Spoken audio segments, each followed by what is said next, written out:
I've seen different models online where they have either a lever that you pull to move it up and down, or you have a lead screw that goes with the tracks, and you can screw it to move it up and down.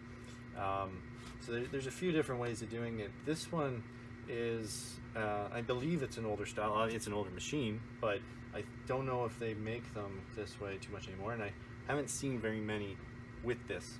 So the way it works is you have a worm gear. Essentially it's a worm gear. It's the lead screw of sorts, and it has a nut that's a carriage, and this carriage will obviously go back and forth. It will connect to this arm. The arm gets mounted here, and then as you rotate the gear, it will move the arm like so. The arm will be connected to a bolt with a smooth head that it inserts here, and then this will be mounted to the center of the jointer where the blades are mounted. So essentially, based on this bolt, the arm will pull the bed up and down. I'll be demonstrating that and show you the annoyance of putting it back together. But right now, I want to talk about the worm gear. So while taking this apart, and I call it a worm gear, I don't know if that would be technically true, but to me, the mechanical advantage you gain from it, instead of going to a gear, it's going to an arm, but it seems like a similar principle.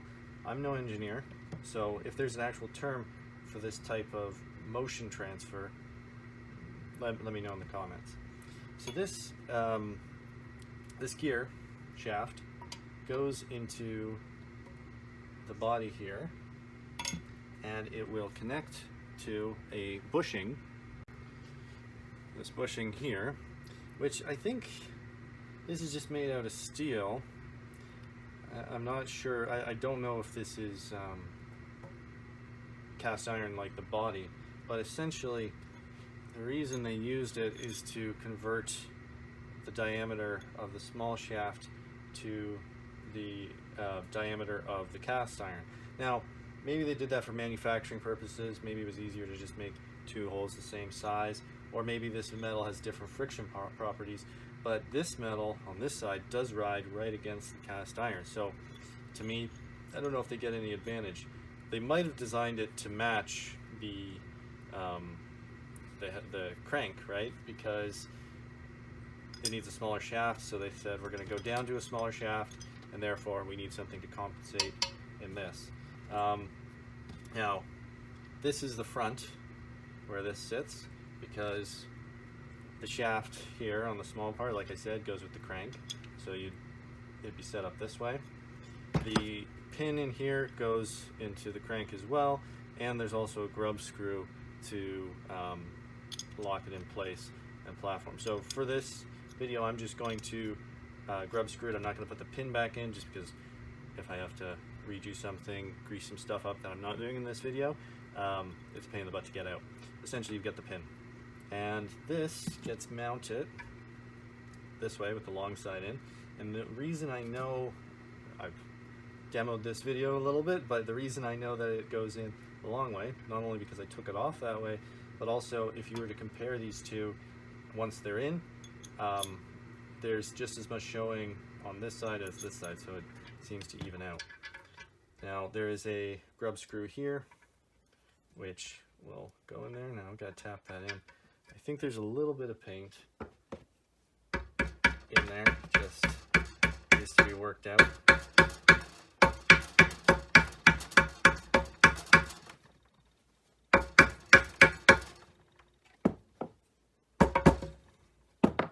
And this would be inserted through here. Now, this is one of the things that needed to be fixed. I wasn't aware of it before taking it apart, of course, but after taking it apart, I realized the issue. So when I first started looking at it, you have the crank on this side, you've got this side coming out this end, and you have these knobs on this side. And I didn't know what the heck it was for. I was like thinking, is it a way to turn it from the other side? I was kind of confused. So I took them off, and I noticed there was one on each table. Each table is identical in this manner with this mechanism. So the other one though was missing a knob. So I 3D printed a knob. I think I got it pretty close looking, maybe not perfect. But I actually think now that this one came without a knob, because the grub screw bolt sort of thing is, it has a different end that doesn't fit into a knob. And the reason I think it doesn't come with a knob is because I think this is meant for the outfeed table, which you don't need to lift and lower often. Now, what is this? This is a brake, essentially, or it's a lock mechanism. So inside the end here, there is 2 little metal cylinders. Incredibly simple, but I think, I'm not sure if they're aluminum. They grind down really easy, and you can dent them extremely easy.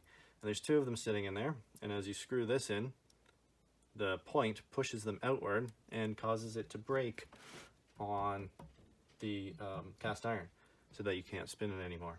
So when you get your table adjusted, you screw this in from behind, it's locked. Now what was the problem? Problem is the previous owner had tightened them probably when these had fallen too far in one direction. This point was right into the metal, so they were imprinted with they had a hole in them essentially, and that had squished them and jammed them. They didn't come out freely. I had to hammer them out, and then I shaved them down a bit. A better design in my opinion would be to put either a spring in here or have hard bearings that wouldn't dent and maybe a soft cap. Like, I think this metal was chosen because you want it to wear down instead of wear into your body. So I think that's why they selected it. But then that makes it susceptible to punctures essentially and jamming. So a spring would probably help, or like I said, 2 bearings with some sort of cap on them to push out. But both of those situations are more complicated, and that's probably why they went with this one. There's probably even more simplistic ways to have a lock mechanism than this. But so I think the previous owner locked it, and then it kept screwing up. And one of the ways you could prevent that, not only with a spring, so he's pushing that out, not even with the spring, but if you just unscrew it a little bit, don't fully come out, and then they won't fall together enough or fall to one side too much. So I think that would solve the spring. So he's pushing that out, not even with the spring, but if you just unscrew it a little bit, don't fully come out, and then they won't fall together enough or fall to one side too much. So I think that would solve the issue, and that's probably what I'll do, or put a bit of a spring in there, a tiny light spring, not a hardcore one. So that's the brake mechanism. Now, to compensate for this, because I think they realized, hey, it's not locking, they over-tightened the shim that goes into here, which I'll talk more about when I get to putting it onto the frame, or onto the centerpiece. But for now, let me put this in. I should have left the tape on there. I was taking it off as I was explaining it, but I might just need that for now. So this goes in. Before it goes to there, you need to put your carriage on, like so. And then you need to put, I actually picked out some brass bushings for friction. It came with a type of fabric washer, but I'm not sure what those are called, and they were quite gummed up, so that's the only reason I replaced them. They probably did their job just as well, but I'll go with the brass one. Let's see, I just undid this, wasn't very smart. So pushing that in, oof, it's quite tight. The other one was bent a little bit, and I think this one might be bent a bit on the handle as well. Somebody was either cranking too hard down on this, or it dropped or something, so it needs to be pushed in quite a bit. Okay, so I backed that out a little bit so that I could put the brake pads in. I don't know if they're actually called brake pads, but that's what I'm going to call them, because that's sort of how they operate. So you could either just drop them in, and I did have a spring somewhere, but oh, there we go. So I am going to put the spring in. Because I went and found it. So let me just pop the lower one in. the spring in. Fat fingers. And poke that in there. Like so. And that wants to come out. And then I'm going to give it a push into the frame again. Yeah, I do think this is slightly bent on the end there. So, all right, now that that's up against that, that's good. Now this grub screw is to make sure the bushing stays in place there. So I'll just put that down. Now what's weird is it actually had, I don't know, it had two grub screws in here, one on top of the other on both sides. So to me that seems intentional, or like a spare but hidden underneath it, or is it acting like some kind of like lock nut on it? That'll go into a groove, so I don't think you really need it extremely tight. The amount that you're going to move this is limited, so because you're just going to do it during table adjustments, it's not a big deal. And then you would take the, I'm just going to fix this lightly, but you have to put bearing and on this side as well, and that holds it in place. In the end, is those two. This caps it off because you've got the bushing, the washers on this side. So let me do that tight, like so. And there you go. Now that connects to the arm, and it'll move this back and forth, like I said, attached to that peg, which will attach to the body.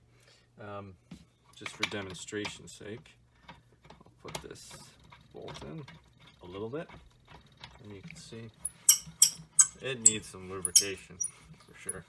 I'm gonna use Teflon, or PTFE, which is Teflon lubrication. Oh yeah, it needs it, because it's a dry lube, and if you get sawdust on it, it won't be as bad.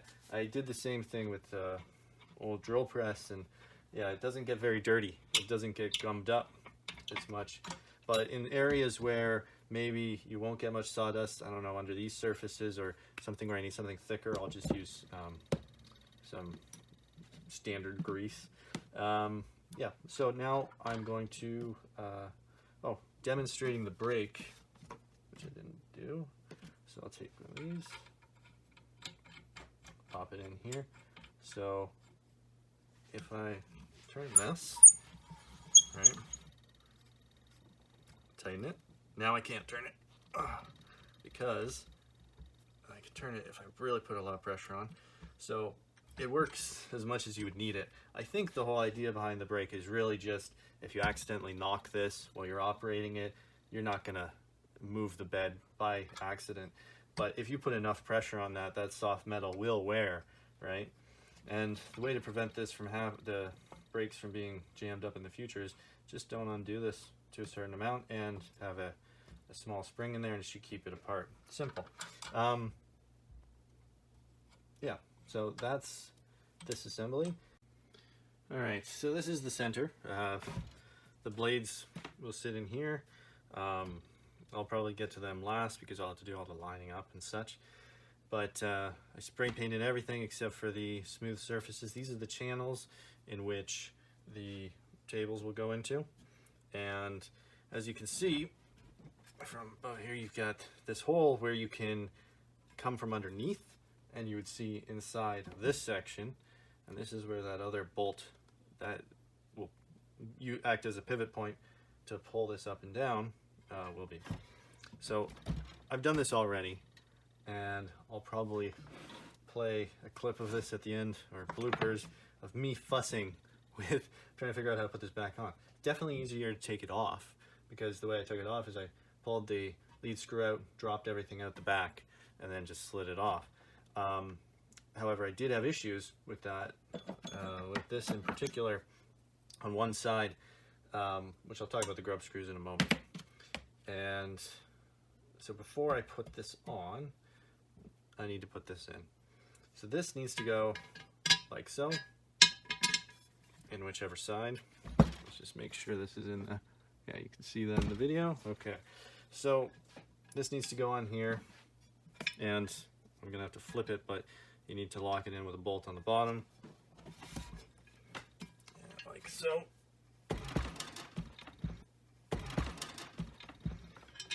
This thing is not light.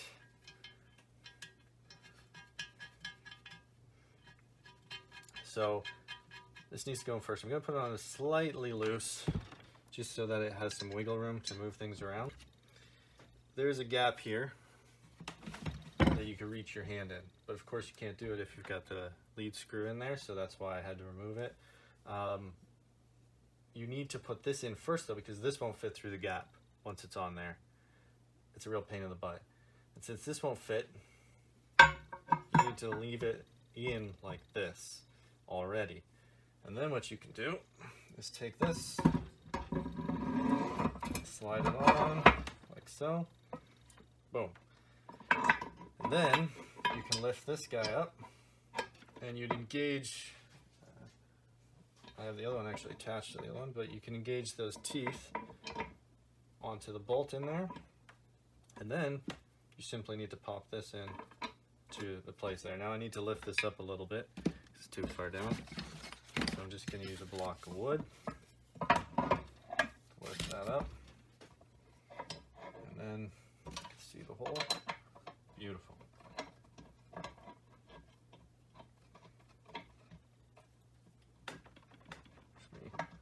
Struggle to get it on now. Now this bolt here required, or it had Loctite on it in the base, and when I do this, I'll take this apart after the video and I'll lubricate it all inside properly. So I will need to put grease on this, and like I said, I'll probably be using some Teflon. Now if you think that that's a stupid idea, just let me know in the comments, then I'll take it all apart again, grease it up differently. But the main reason is to avoid getting sawdust on it, and you could get, depending on the height of the bed, the wood chips can fly in here, and there was a considerable amount of sawdust covering these. These were completely caked, and they don't move often, so it's probably in its correct position. It was just coated that way. So boom, there we go. Now I'm going to try to flip this around. Let's see, get this wood out. So you see it can move up and down. And I'll try to flip this around so that you can see it from this side.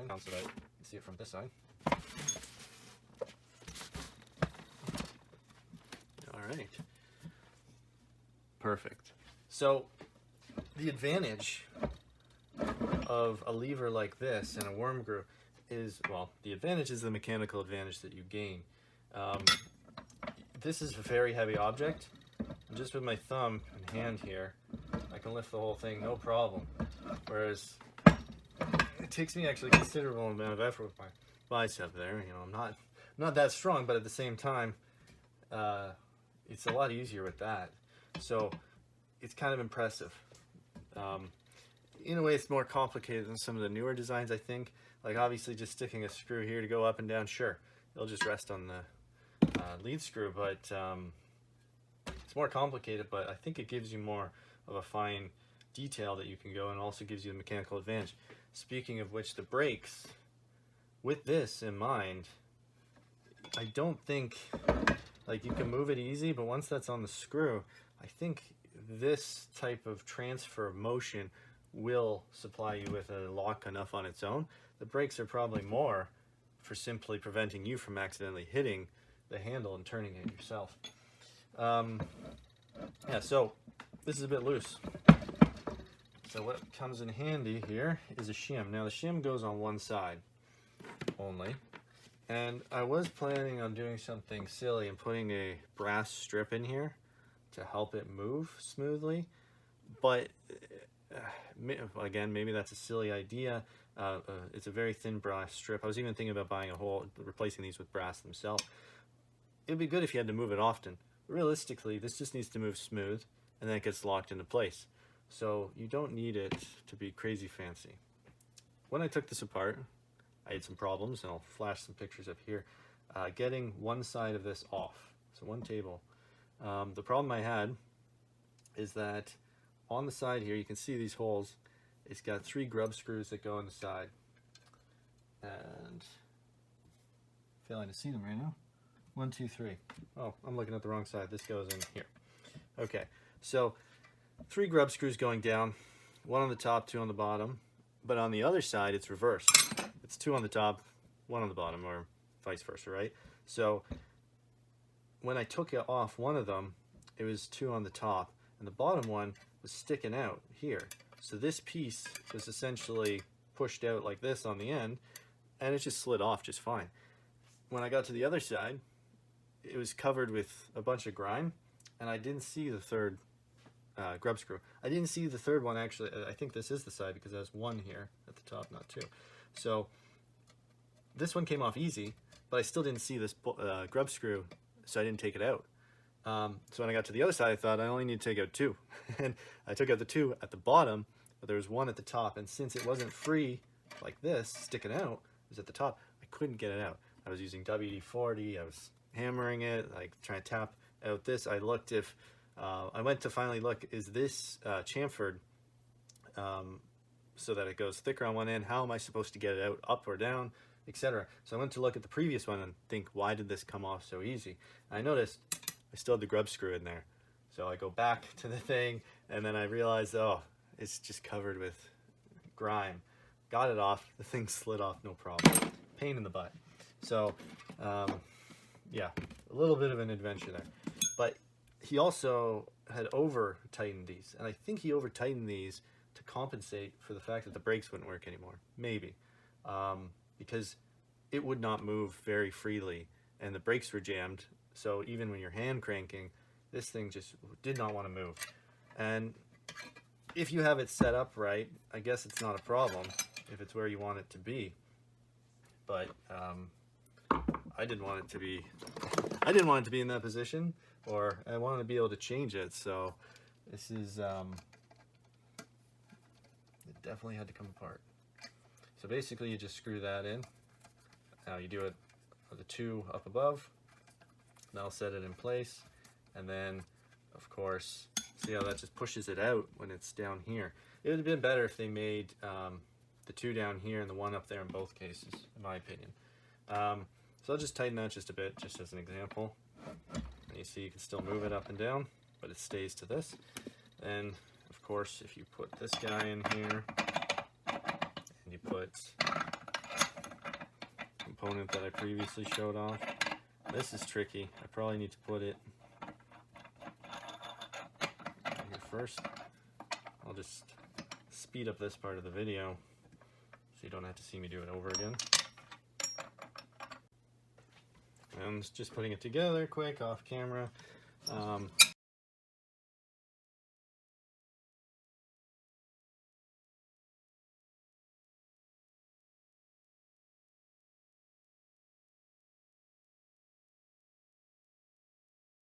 And there it is. So it simply moves the table up and down. Now, with that shim in there, that could be used to adjust maybe if it's on level. So I'll have to see once I get them both together and figure that out. Like I said, I might not put the brass in there because it seems to move pretty smooth on its own. After I put some lubrication into it, it's going to be ridiculously smooth. So that's essentially the assembly here. I didn't put the brakes on just for this because I'm still going to take it off and lube it. But essentially, you know, have the brake handle there. In the next video, I'll probably go over the fence setup and putting that back together. And before that, I think I'm going to have to obviously put both these sides on.